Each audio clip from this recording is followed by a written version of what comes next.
So, the science is very clear, which is that, we have to cut emissions precipitously, beginning immediately. We have to reduce, global emissions by 50 to 70% over the next couple of decades, essentially. And that is an enormous task. So how are we going to do that? There's all sorts of other problems with society, but the thing about climate change is that the time frame is so compressed that it requires that we deal with emissions, we deal with climate mitigation, minimum, so as to buy time to deal with all sorts of other problems. To deal with climate change isn't to deal with everything else. It's not to reconcile civilization's relationship to natural systems, but it is a necessary prerequisite for continuing other struggles. If we continue with business as usual and just escalating emissions, there is, according to science, a very real risk of non-linear, abrupt climate change kicking in. What science now realizes about the climate system is that there's a lag between cause and effect, that the cause of global warming, the buildup of greenhouse gas emissions, and then the effect, the trapping of heat and the change in the climate system that comes from that, there's a disconnect between those two. So the causes can build up and then the effects lag and then kick in all at once rather than kicking in or coming in slowly at the same time as greenhouse gas emissions increase, heat increases, the climate system slowly becomes stranger and stranger. The real risk is that the climate system starts to unravel at a non-linear rate very quickly, and that's why we have to be very serious about reducing emissions as soon as possible, and that means that it's unfortunately this society and these institutions that have to do that. But the good news is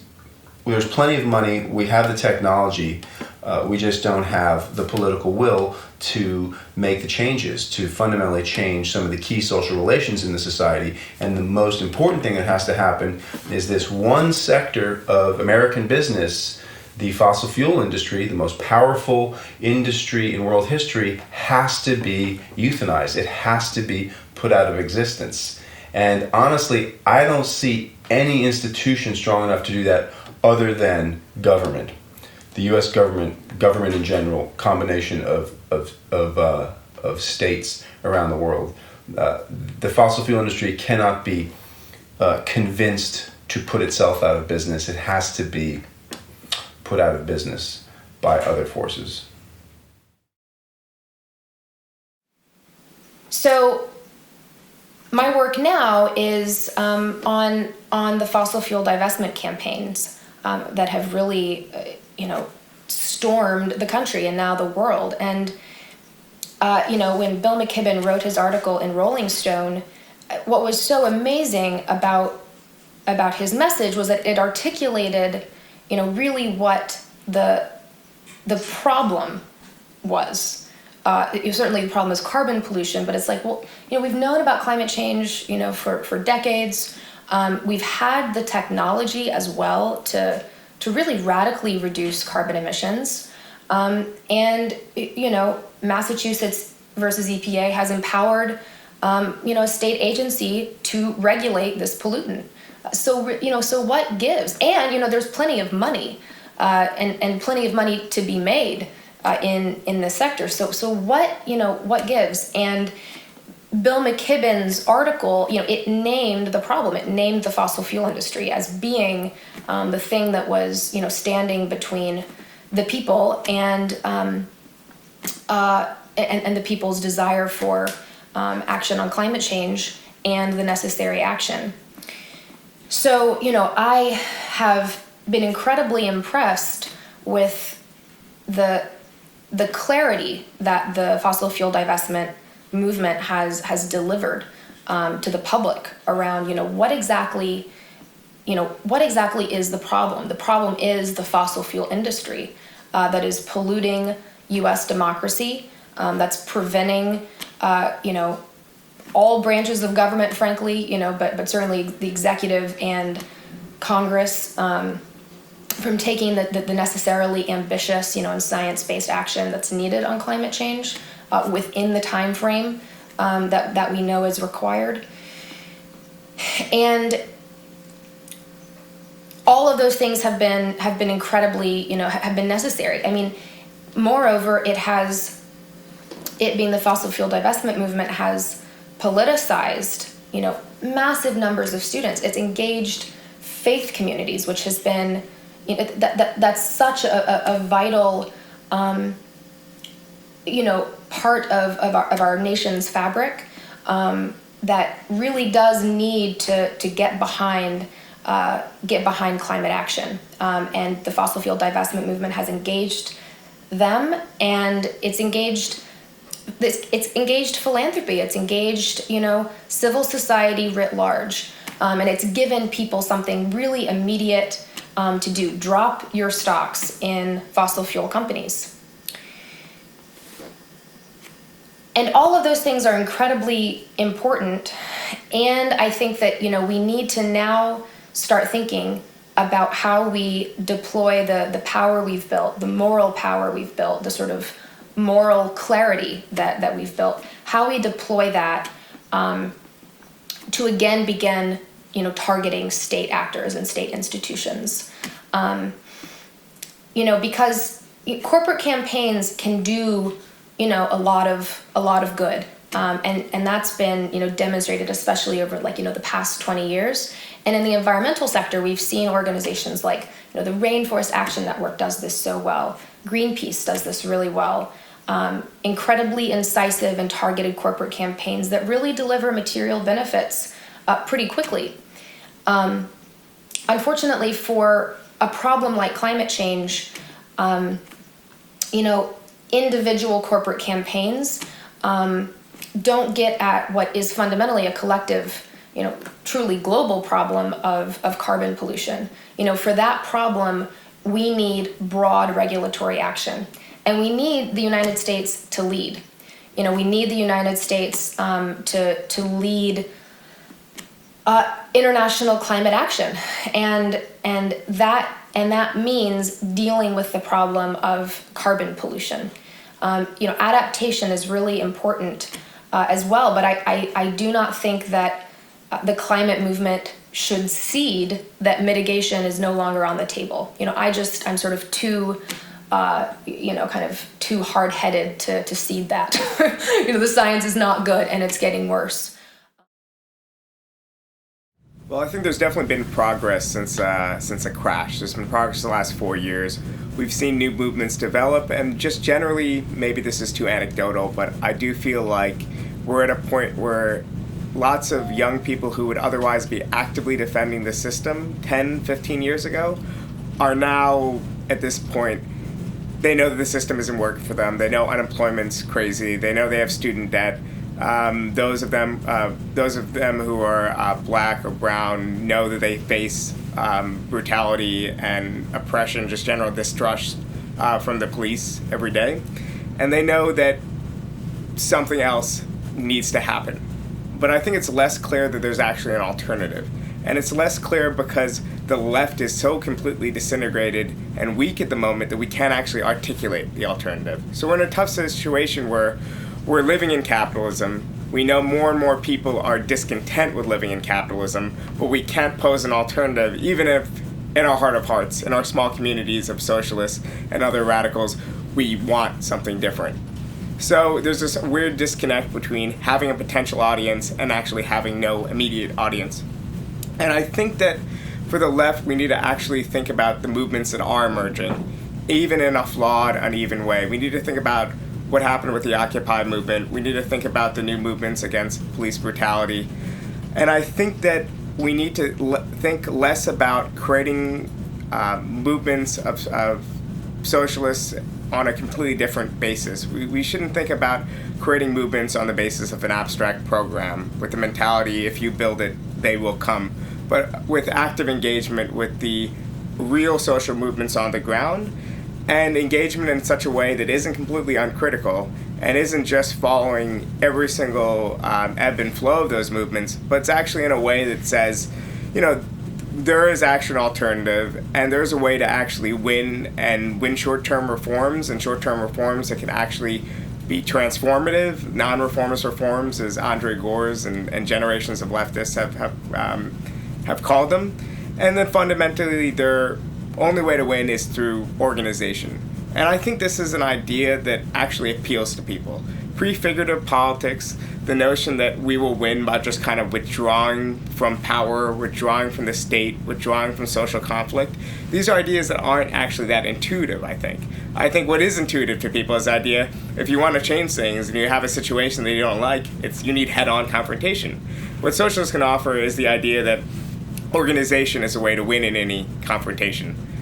And I think fundamentally part of this means that we need to actually get to a point where we're thinking beyond just blanket statements and programs and just hand-wavy things like we need left unity or we need a comprehensive minimum program. We need to actually think about certain deeper fundamental things about our politics, which is that we believe in democratic emancipation of people, which means we believe in having their voices heard. We need to believe in explaining and winning over people, not imposing ideas from the outside.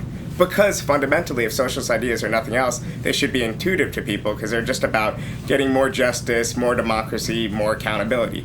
So I look to Chokla Lumumba's sadly a short-lived administration in Jackson, Mississippi. And I think about something like a fairly regressive tax that they implemented on to fund infrastructural improvements. Jackson, when I went there, the taps ran brown. It was the infrastructure in the city was a total mess. But they had this left-wing administration that was recently elected with the backing of the Malcolm X grassroots movements and other progressive, radical black social movements.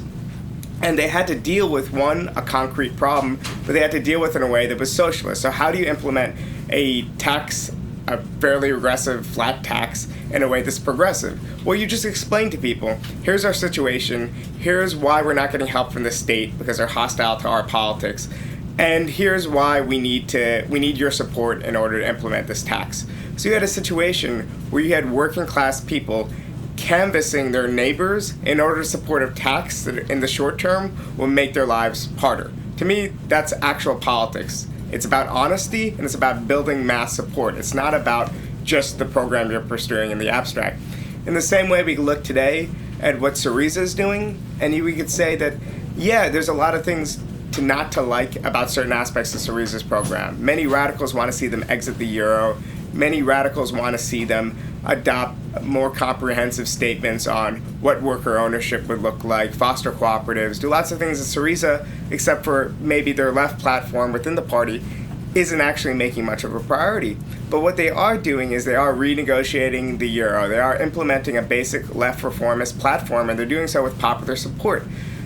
And we have to avoid the trap of saying, well, Syriza is not doing exactly what we want them to do, and they only have 37% of the population supporting them. We should just wait until we have more power to take our opportunity to take power. But that just opens the door to the right.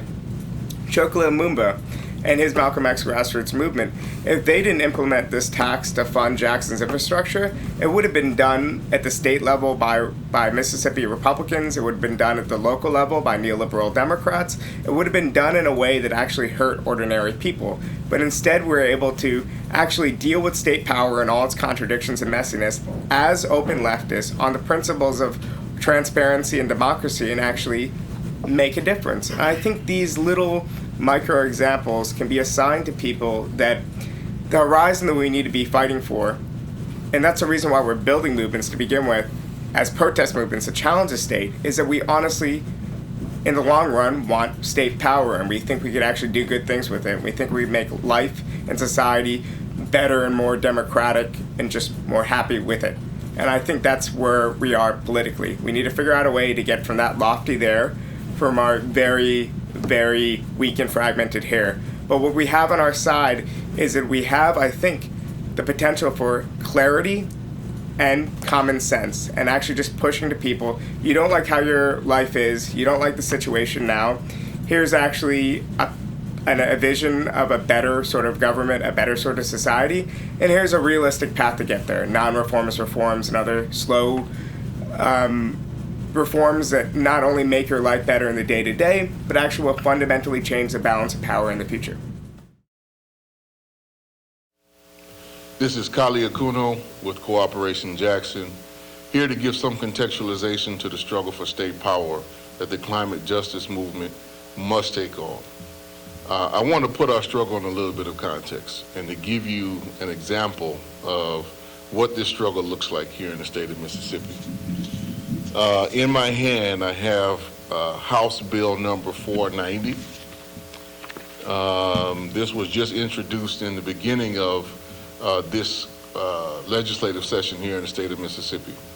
And what this bill is an act to prohibit the state of Mississippi and all political subdivisions of the state from adopting or implementing the creed, doctrine, principle, or any tenet of the United States Rio Declaration on Environment and the Statement of Principles for Sustainable Development, known as Agenda 21, or any other international law contravening the Constitution of the United States or the Constitution of the state of Mississippi.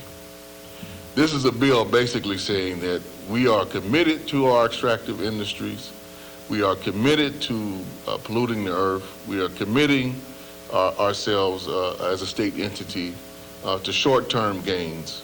And this is something that's been introduced just within the last month and a half into the state legislature. This puts in some context of what type of reactionary forces we are confronting and how they are very clear on how the state should be used and can be used to advance their agenda.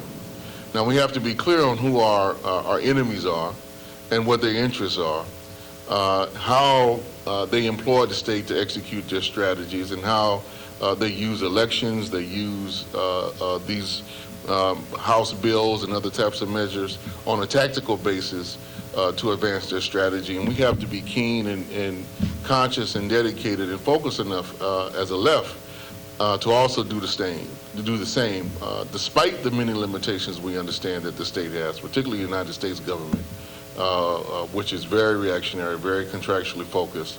But we have to give it some due attention because it's the state that really kind of sets the boundaries and the confines of the struggle in many regards. And that doesn't mean we have to be limited to the state or limit our focus there, but we would be doing ourselves a grave disservice to ignore the power of the state and its impact on our daily lives and its impact on the climate. You know, one of the things that I think some of the several other speakers probably will mention, the biggest user of oil in particular on the planet is the United States government in the form of the United States military. And so you have to look at and consider a lot of the oil policies and extractive policies, who they're aimed to protect, and one of them being the security industries. But the main and principal enemy is really all of the different factors and forces of capital that are tied to the extractive industries, particularly the petrochemical industry, and how they're aligned with reactionary forces throughout the society, those who support the military, those who support the police, those who support prisons, and how they're related to these extractive industries and securing cheap labor both within the United States and around the world. And increasingly, the religious right, particularly the Christian right, which is trying to make sure that science can't be used to ascertain facts around how human activity in the form particularly of all the carbon emissions and other type of dangerous emissions, how they have rapidly changed the climate and brought climate change to a present reality, not something that we're facing in the future, but something that's here with us right now. And you know, what we really want to bring to bear is that our challenge for state power on the left can be fruitful if it's really focused, if it's really centered, if it's really grounded in some mass movements. And what we've been able to accomplish in the span of, I would say, really about 10 years here in Jackson, Mississippi, is taking a social movement anchored in the People's Assembly and the Malcolm X grassroots movement, and more increasingly in Cooperation Jackson, and giving a voice to a radical agenda to really deal with climate change on a local level. One of the things that we are committed to is making Jackson a zero-waste city. This is one of the principal things in our climate justice agenda that we ran on with the People's Platform that was embedded in the Jackson-Cush Plan, and that was central to the administration of Chokwe Lumumba and his election to the mayoralship of Jackson in 2013. And you can find this enshrined in our policy statement that we issued in the late 2013 called the Jackson Rising Statement, which really tried to bring a comprehensive vision of how we could marry economic growth and development through the development of a solidarity economy, and bring it in line with our principles to advocate and advance climate justice here in Jackson. And we think, born from our experience, that the left really has to focus on advocating for climate justice and gaining tangible success really on a municipal level. We think our experience here in Jackson kind of bears that out, that these are some tangible victories that can be won, that can be secured by social movements that have deep roots, but are very clear both the strategies and tactics on how they're going to go about electing progressive people in office, holding them accountable while they're in office, and how to move and advance a progressive agenda. And one of the things that we were really keen on doing and plan on doing in the future is whoever's in office, all the essential questions that come up have to be made mass questions. They cannot be things that are just done and decided by the mayor or by city council. There have to be popular referendum. There have to be broad discussion and debates and education within the community to take these issues forward. So we didn't want to just make Jackson a zero-waste city by decree. We wanted to do an extensive basis of education over some time to get people to understand the necessity of why this is important, not only for themselves, but for their children and their grandchildren. And that's something that we're committed to continuing to do, to make sure that there's a baseline understanding of, everything that I consume has an impact on the environment and has an impact on my future and the future of the species. So we have to approach it on this level and do our groundwork as the left. And that starts on local organizing, block organizing, and municipal organizing to really gain our strength. And then once we have, I think, some significant power underneath our belt from the municipal, from the state level, we can really go after the federal government and federal legislation and do so on the basis of strength, do so on the basis of strong policy, and do so on the basis of sound practice with proven experience underneath us of getting getting the job done. So we really want to just impart to those on the left who are looking at this, who are considering this, that we have to take the state seriously. We have to take the contest for state power seriously, and we have to develop the strategies and tactics that are necessary on all levels, but starting on a municipal level to get us where we need to go. And we have a very little time to do it, so we have to get serious about doing it everywhere. The U.S. left doesn't have, in my opinion, doesn't have a very clear position on the state. Actually has a very problematic relationship to the state intellectually. We've developed a critique of government and the state because the U.S. government has so much blood on its hands, because it is such a problematic institution. But we, in developing this critique over the last generation or so, it seems to me that the American left has stopped thinking about all of the important things that government can do. And it seems to me that a socialist project has to have a thinking and a rethinking of the state as part of it, if not at the heart of it. And also in the process of merely criticizing and not thinking about the state and turn towards what the folks at Jacobin have called anarcho-liberalism, the left has unconsciously, unintentionally absorbed a lot of the nostrums of the right. And the right maintains that government is not part of the solution, it's only part of the problem, that government is always inefficient, that government is bad for capitalism. And regardless of how you feel about capitalism, that's actually not true at all. Capitalism is highly dependent on the public sector, on government, and on the state. Not only in crises such as the financial crisis of 2007-2008, when the state came to the rescue and bailed out the financial system, but even in everyday operation, the capitalist economy is highly dependent on that 1/3 of all economic activity, which is the public sector, the roads, education, the training of the workforce, the regular subsidies to production and transportation. And so it seems to me that if we're serious about confronting climate change in the time frame that the science says is required, we have to take seriously the reformist capacities of the current government, such as it is, and we have to look at how government can be a driving force in developing the technologies, particularly clean energy technologies that we have but need to scale up.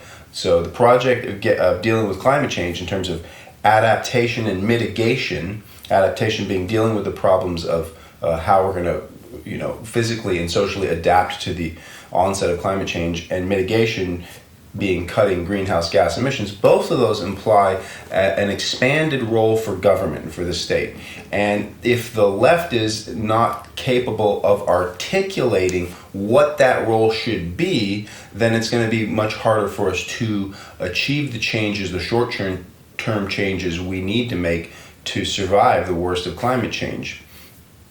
And if you look at the history of American capitalism, you see that what we need in terms of adaptation and mitigation is actually already an integral part of the history of economic development in this country. Going back to Hamilton, there has been a kind of hidden developmentalism, a kind of shadow socialism at the heart of American capitalism. The US government has not just bailed out during crisis, but has in many ways led the development of capitalism, subsidized key sectors, brought to scale crucial technologies. We're all aware that the state contributes a lot of money to technological R&D, but just as important as that, or maybe even more important, is the role of government as the first generation consumer of technology. So airplanes, automobiles, medical breakthroughs, all of these kinds of technologies, you look at the actual history of their development, computer technology, and you see that it's not just that the government subsidized their creation in some university, but frequently the government was the first consumer. So with aviation, the government bought up all the aviation patents and made them available to all the aviation entrepreneurs. And then the government was the first big consumer of aviation services. They allowed these private aviation companies to carry the mail, which was a form of subsidy. And once these companies were capable enough and had grown enough due to the government being their main customer, they eventually became the private air carriers that we know and loathe today. Computer technology. The government, most information technology is sort of born out of IBM. And after World War II, for the first 2 decades of IBM's existence, the federal government, not even throwing in the states, more than half of IBM's business for most of those 2 decades was selling equipment and services to the government. And so we have to think about that history when you think about how are we going to get off fossil fuels and get onto clean energy. Well, the government is an enormous consumer of energy. It has a huge fleet of buildings that could be retrofit. It has huge fleets of vehicles, many of which could be converted immediately to electric vehicles. And so we have to pressure the government to do that. And I think we have to think about how these short-term, climate-oriented reforms then also fit into a progression towards a more equitable society in which there's a more thoroughly mixed economy, in which there's more public control over private capital, and there's a bigger role for publicly owned productive enterprise in the economy.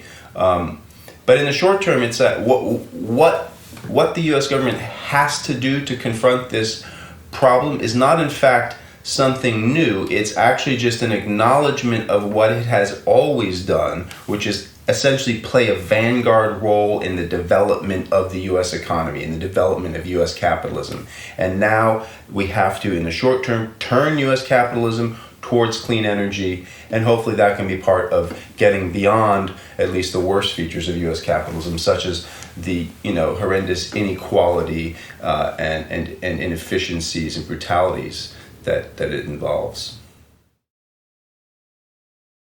We've got to reverse all of that. We've got to reverse their dynamics of the capitalist economy. We've got to reverse the way working people even think about their own well-being and security. And I can't imagine how you can even dare to contemplate thinking about doing that without having some central authority committed and captured, really, by other contrary oppositional interests. So I think that a climate change movement, a successful climate change movement, has to think about commanding, capturing the state or government. Because government has the legal authority and the formidable resources that make it imaginable that we could curb capitalist actors. Well, how do we, a kind of oppositional movement, and even in some ways a utopian movement, reverse growth, really? Reverse the confidence in growth that has characterized our society? That's utopian. How do we imagine having that kind of impact? And the fact of the matter is that I think social movements have, from time to time in American history and in world history, including European history, have had that kind of commanding impact, have been able to capture the state and reverse the directions of state policy. And when are they able to do that? And my answer is that they're able to do that when the movement, the protest movement, gathers its resources of indignation and anger and defiance and begins to threaten the orderly cooperation which constitutes society, which makes its social and political and economic functions go forward. When people, in other words, become defiant, when they break with the rules that ordinarily govern their role as workers, their role as citizens, their role as mothers, their role as fathers. And the impact of these periods of mass defiance, which have occurred periodically in American history, the impact of these periods of mass defiance on government are not felt directly. They are felt through the electoral representative system. Now, the electoral representative system might be conceived of really as part of the state. It is, at the very least, a kind of intermediary institution between the state or government and society. And it is the impact of mass defiance, mass disruption on electoral politics, which the state depends upon, the electoral representative state depends upon, to maintain control of the system of government. It's the impact of movements on electoral politics, which in a way registers the force of the movement and its ability to change the policy preferences of state officials. Now, that has happened. It happened in the years building up to the Civil War, and during the Civil War, and immediately after the Civil War. The abolitionists managed to create the internal rupture and defiance. They managed to spur the outrage and the rebellion of the South to an extent as to shatter electoral alignments in the United States and make possible a new polity and a new policy to make possible what historians call the new birth of freedom, not only the emancipation of the slaves, but the writing of the 13th, 14th, and 15th Amendment, and some additional reforms that followed, and which, to be sure, were not fully realized. They were, in a way, chipped away, bargained away, but they did make a big difference in American political history. And you can say the same thing about the impact of the labor movement. The labor movement didn't have an impact, particularly in the 1930s. It didn't have an impact either through rhetoric or persuasion or through programs and platforms. It had an impact because it was a movement of a mass strike movement. The insignia of labor power is the mass strike. And it was the mass strike that gave labor what leverage it had in the 1930s, which transformed the United States, gave us half a century of what is sometimes thought about as the great sort of equalization, the golden age of the New Deal. Workers got unions, their wages went up, the earnings of working class families went up, we got programs that protected the poor, that provided low-cost housing, and that protected the old and the sick and the disabled. It was a transformed society, and those transformations actually lasted, well, they're still have some effect on our society, but they were basically not challenged for 50 years. And then as capital, in a certain sense, recouped from the massive assault on capital domination that the labor movement constituted, as capital recovered, it began a counter-assault, and that counter-assault eventually gave us an economy that we characterize as neoliberal, in which the pattern of distribution is reversed from what it was in the 30s, 40s, and 50s, when there was some redistribution from the rich to the middle and the poor. Now there's a lot of redistribution from the middle and the poor to the very, very rich. And at the same time, not only is there this huge economic problem of extreme inequality and the economic instability that extreme inequality brings with it, but it also has brought to the surface the enormous problem, the enormous threat of climate change, and the great quandary of how can that threat be either reversed or at least modified? What can we do about it? I think the answer to that is only through protest, a resurgence of protest movements that manage to summon the same resources of defiance and disruption that earlier protest movements have. And to do this also through the medium of electoral politics, because that's what's there. That's what's there. After all, the Greek protesters, who for 5 or 6 years now have been in the streets, and I admire those people.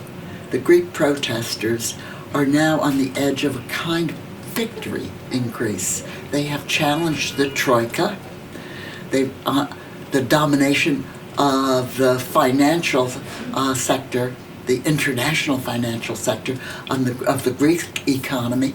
They have won an election, and their electoral agents, or the people who will be their electoral agents for a time at least, nothing is forever, are going to control the Greek government.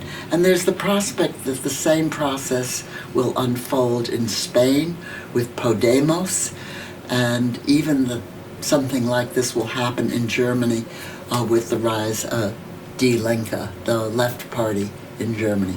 So it's not a happy time. It's not a moment to go skipping through the fields and gathering daisies. It's a very threatening and insecure period in our history.